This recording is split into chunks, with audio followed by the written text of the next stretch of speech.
भंवरलाल परमार एक नाम नहीं है, पूरा आदिवासी समाज।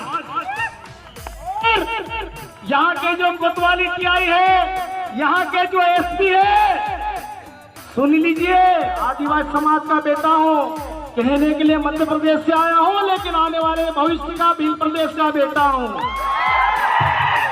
और यहाँ के शासन प्रशासन को मैं चेतावनी देने आया हूँ। मैं भी भंवरलाल दादा के वक्तव्य का समर्थन करता हूँ। अगर तुम्हारे कानून में दम हो, तुम्हारे संविधान में दम हो, तो मुझ पर भी एफआईआर करके दिखाओ, मुझको अंदर करा दो।